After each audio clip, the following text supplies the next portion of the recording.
Creativity, the ability to transcend traditional ideas through the use of imagination.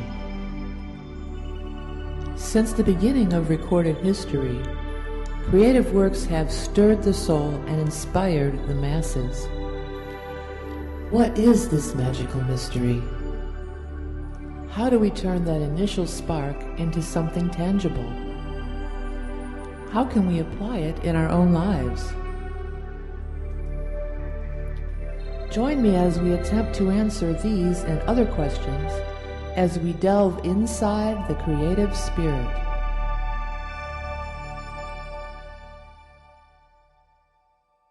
Carrie Freeman is the third in a generation of writers, columnists, and performers, dating back to 1905 with her great uncle launching Variety magazine. Carrie has a background in theater as an actor, director, and teacher.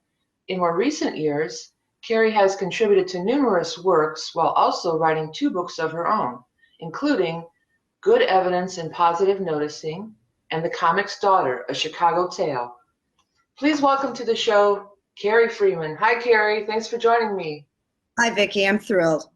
I've been a fan of yours for a long time, so this is a lot of fun for me. Well, I always start with everybody talking about their earliest, their family background, if there was creativity in the family. And of course, in your case, I know there was, but for people who don't know, why don't you tell a little bit about the creative genes that you do come from?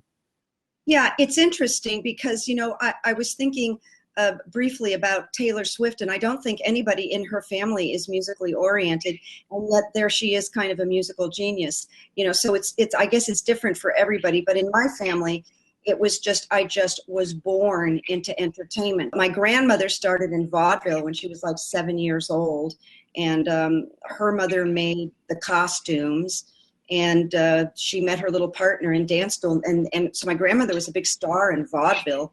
Not that this generation even knows what vaudeville was, but it was very big at one time. And then she met my grandfather, who founded Variety with his brother-in-law, Syme Silverman. So there was just a flourishing in the family of writers, journalists. I had a great aunt, Aunt Hattie, who was the first female journalist on Variety.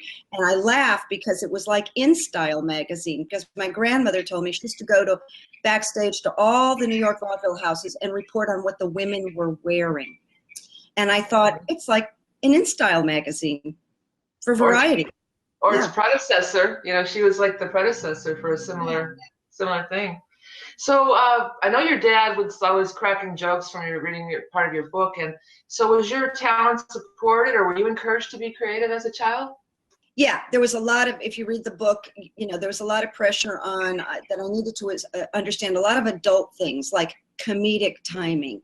You know, now what kid understands comedic timing? But this was part of my childhood, like part of the crazy childhood. And I would sit and watch him write comedy material for other acts and direct. And I think all of that I was downloading from an early age. And they threw me on stage and had me dance and do dance demonstrations. Pretty much all of it was unwilling on my part, but I did it. You know, I was just like a wind-up doll, and I did what was expected of me. And I kind of had some talent. So I danced and I performed, and I can't say I loved it, but I did it, you know. So those were the early days. I did not have any idea I would end up writing for many, many years. It just, that wasn't on the radar. So it's almost as if because you were kind of forced to do it, it's almost like a push against it. Like you kind of didn't want to do it because you felt forced. Or when did you know that you wanted to be a writer? When did that bloom in you? Well, you know, it's interesting. That my very first memory of trying to write was like 3rd or 4th grade, because I was witnessing domestic violence with some neighbors. And so I remember sitting down at a typewriter. I just aged myself, a typewriter, and I tried to hammer out a tale on domestic violence. So that didn't get finished, but that was my first memory. I always bonded with English teachers. I read childhood books. I read adult books. I was exposed to like spy novels and things like that. So I read a lot of unusual things for a kid. I mean, I even found my father's Playboy magazines and read them when they weren't home. So I would read To Kill a Mockingbird, I'd read Playboy, it ran the gamut, all the classics, because that was a way for, like many people will tell you, that was a safe place. Or an escape to a fantasy world. Well, who were some of your favorite writers? You mentioned Playboy magazine and the classics. Did you have somebody that were your favorites or that influenced you? Yeah, I remember receiving a copy of The Secret Garden when I was a little girl, and I thought it was the most incredible book I had ever read. I related to Mary Lennox, and that stayed with me for years, and I actually owned the original movie with Margaret O'Brien, I think from 1937. So that was, but I tell you what, I think Nancy Drew influenced me. I think Trixie Belden Mysteries, and I'll tell you why.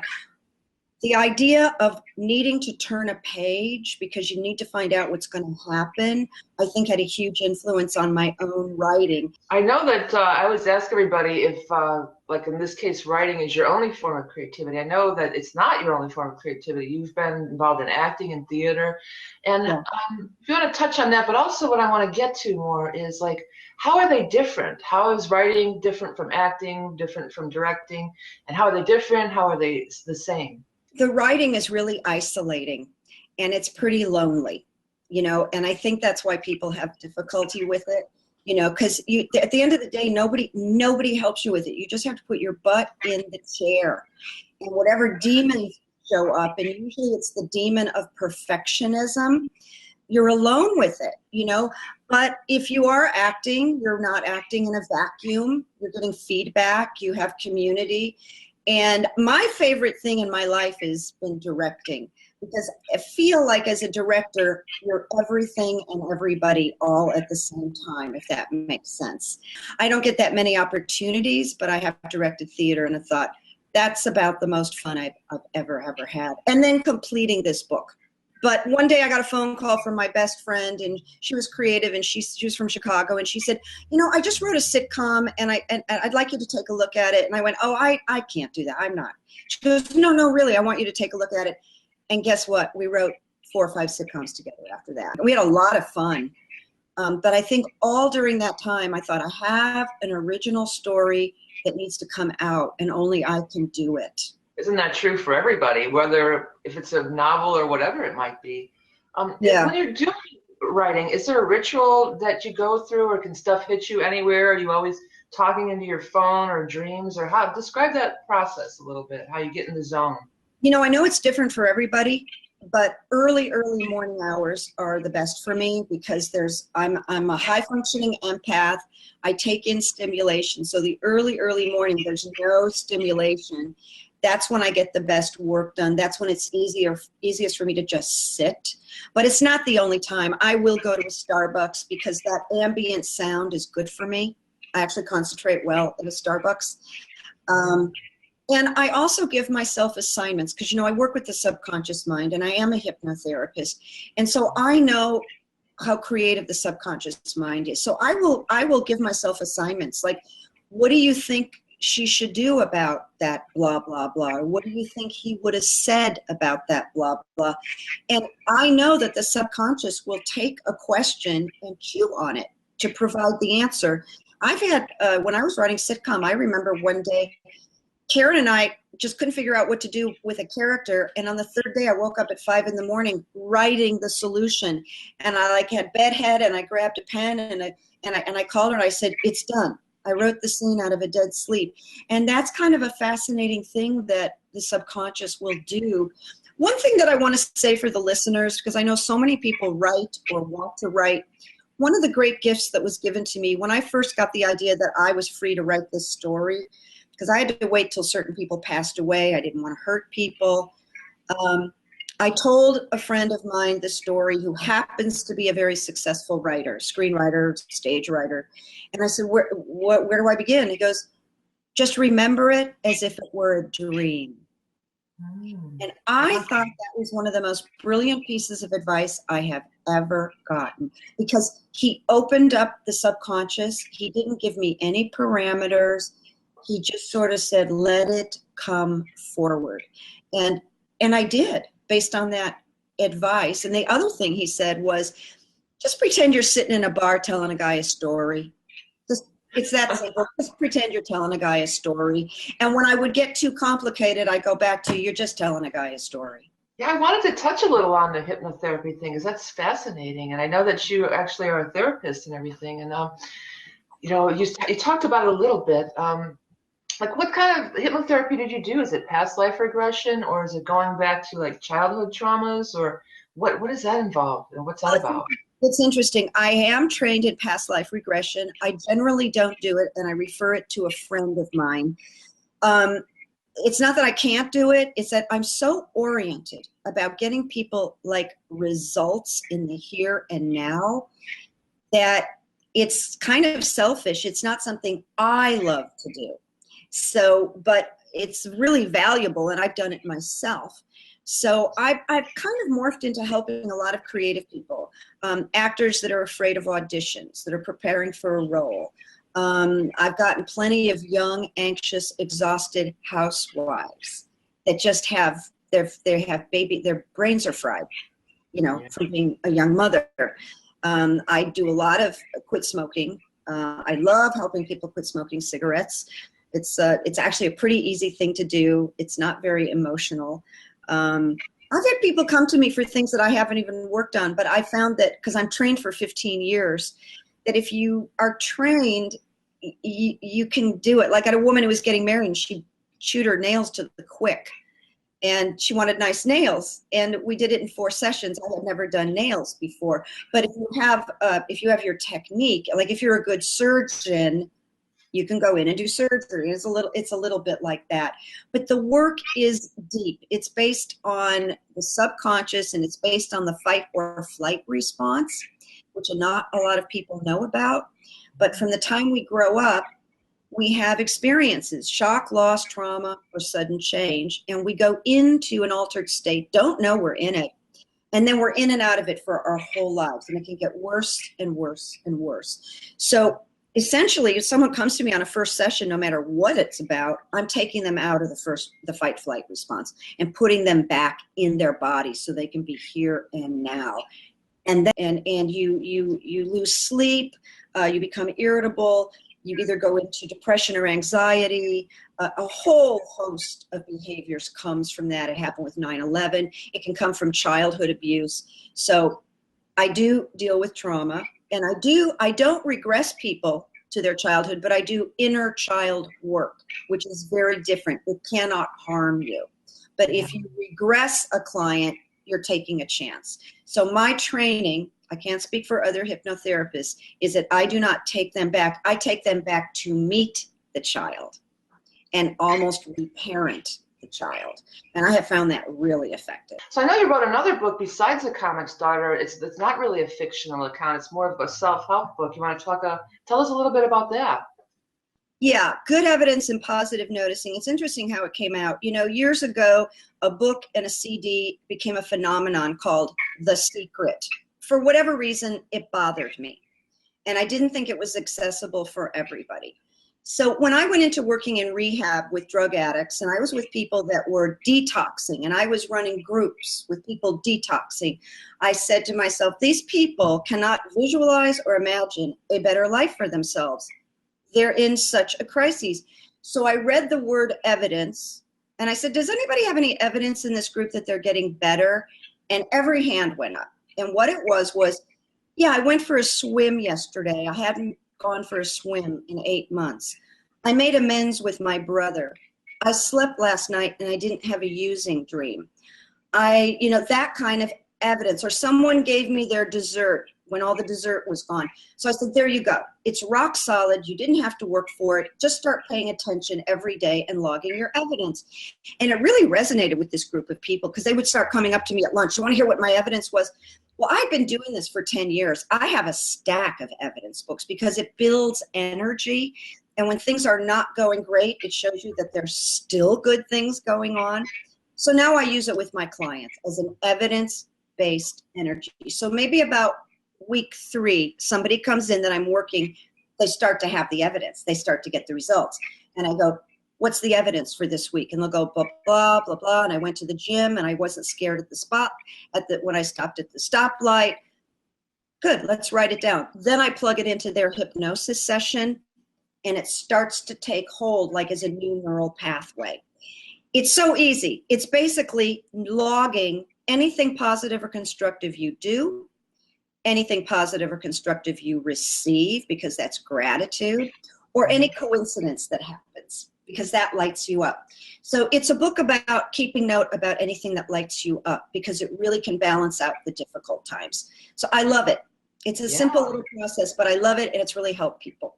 Yeah, and that sort of ties into a gratitude journal, but it's even, like you mentioned, the neurotransmitters. So that's kind of like the brain work that like Joe Dispenza and some others are doing. I believe it helped me finish my book, because every time I got a half an hour or 2 hours done, I wrote 2 hours, because that's a convincer to the subconscious brain. The subconscious brain went, well, that's cool. Maybe we'll do it again. And that's how I was able to, just giving myself credit for 15 minutes, 20 minutes, an hour. I just kept building momentum. So I kind of call it energy psychology. Now you're so in touch with that, the subconscious mind. Where do you think creativity comes from? Do you have any thoughts on that? Where does it come from? It's such an interesting question, isn't it? I think it's channeled. It might have to be with DNA and karma. I mean, I think with me, it's very logical, but you look at someone like Taylor Swift that I just mentioned, where did that come from? You know, and I think some of it is maybe past life or just channeled. There's a famous book about an actress named Eleanor Duse, D-U-S-E, who was considered one of the greats, I think, in the 20s. And it's called The Mystic in the Theater. The Mystic in the Theater. And I bought it because she and I had the same birthday, but it describes her technique as almost channeling the roles. And so I think there is some channeling, and I think it's what will allow, and I think there's probably a lot more creativity than people know that they have. And it gets shut down through perfectionism and expectations of perfectionism. I agree. Now, you mentioned the time you woke up in the middle of the night and you had the third act in your head. Is there ever been, talk about some of these experiences where you just knew something really transcendent happened, or you just mentioned channeling. Talk a little bit about that, or some experiences that you've had. Well, you know, I know it sounds funny, but I'll get a lot driving around in the car. I'll get like, because the left brain is concentrating on the rear window and what is that truck doing, and it leaves the right brain to just free associate, because we're so used to driving. So I'll get a lot of inspiration in the car. I need to do that. Oh, that's what that is supposed to be.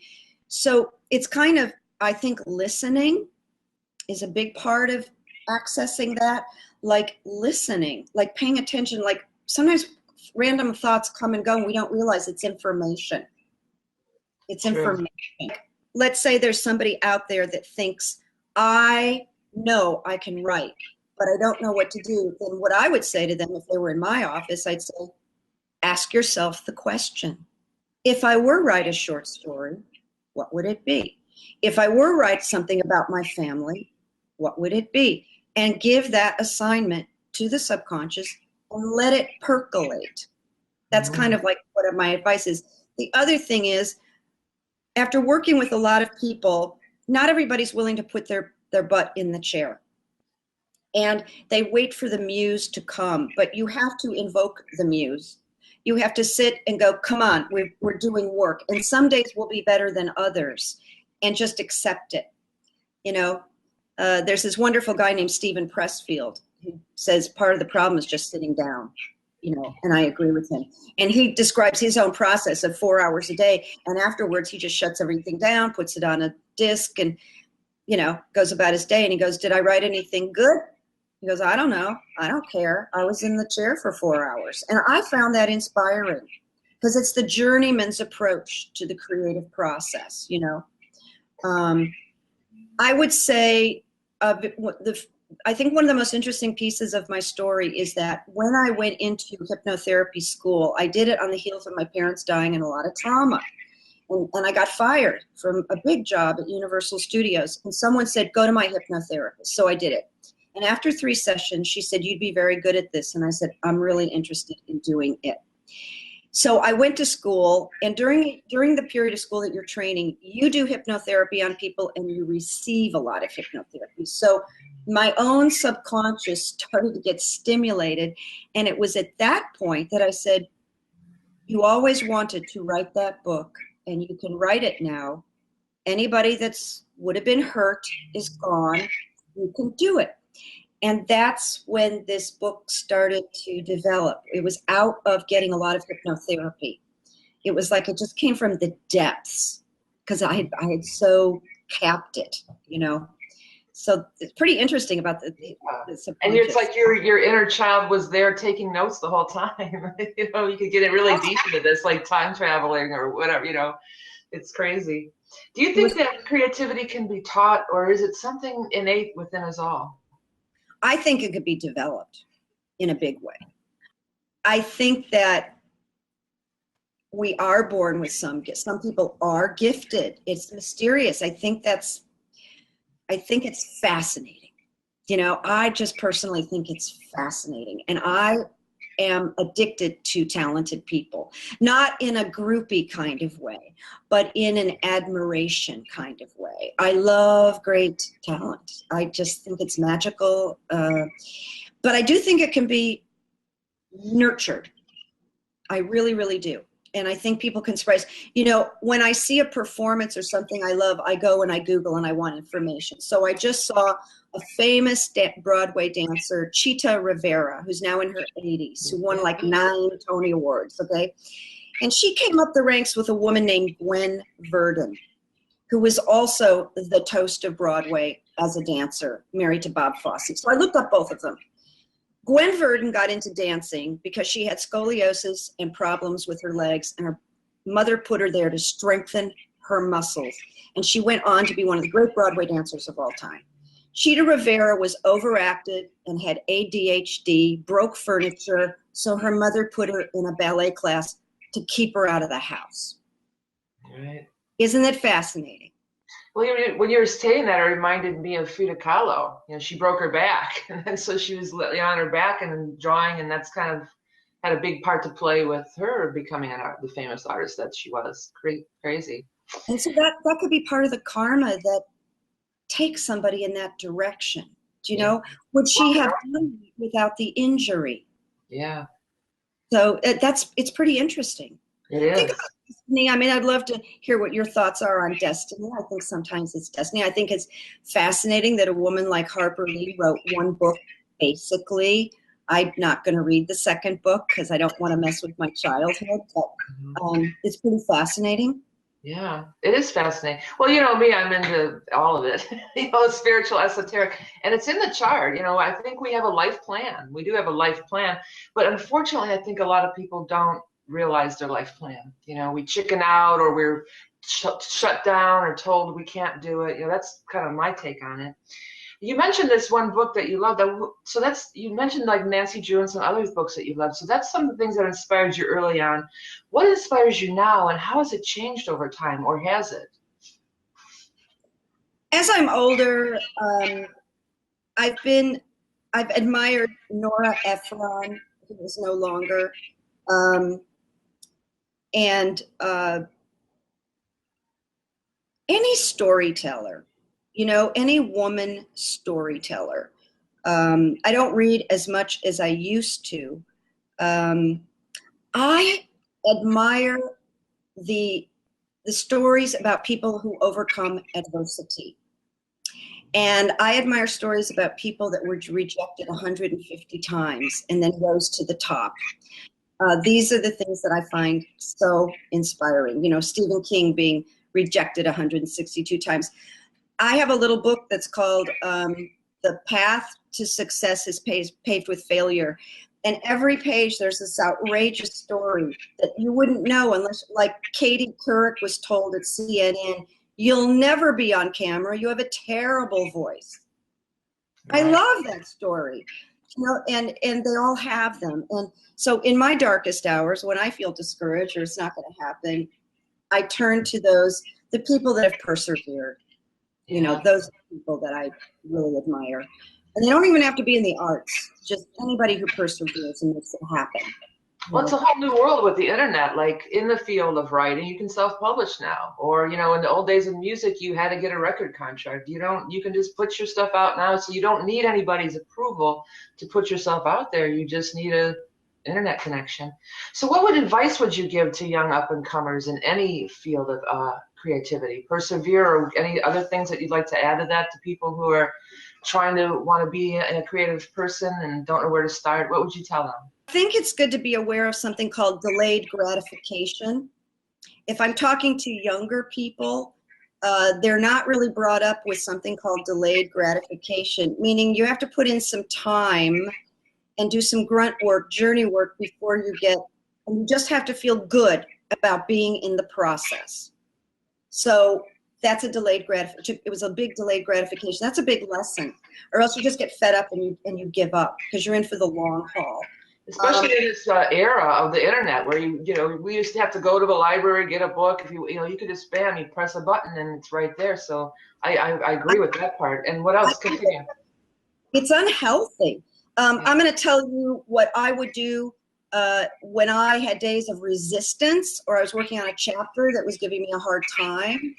I would say, this is true, I would just say to myself, do you know how good you're going to feel if you put 20 minutes into that piece? You're going to feel so good afterwards. So I would do it in order to get the good feeling. And then, of course, I'd be there more than 20 minutes. Because once I talked myself into actually sitting down, then I was in it. But I would just say, it's kind of like I had a teacher once. I wish I could take credit for it because it's so funny. I had a teacher who taught a class, if you can talk, you can write. And he said, now listen, have you ever met anybody that went to the gym and went, damn, I wished I hadn't gone to the gym? Nobody says that, right?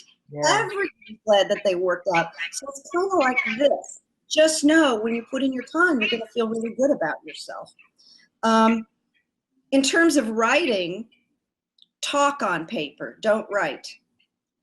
Talk. Pretend like you're talking. Just talk on paper. Your writing style will come out of it. Like I said, give assignments to your subconscious mind. It's like a working dog. Your subconscious mind is it's like one of the working dogs. You know, there's classes of dogs, they like assignments, but the subconscious is like a working dog. It's like, yeah, give me an assignment, will ya?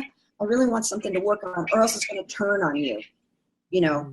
But I think everybody kind of finds their inspiration. I think when you find the thing you really want to write about, that carries you. And here's something that really was very tough for me. And it's in the end of my book, and I just want to share it. A lot of people said to me, and they didn't say it in a very nice way, oh, you know, everybody has a story. And it was snotty. You know, everybody has a story. And I really got tired of it. And they were right, but it was the way it was presented to me. And so finally I said to the last person who said it to me, it was the perfect answer. I said, you're right. Everybody does have a story. But who do you know that puts their butt in the chair at 5 in the morning and then goes to work? I do that. And that shut him up. That shut him up.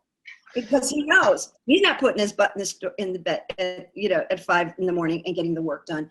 And that's kind of separates the men from the boys.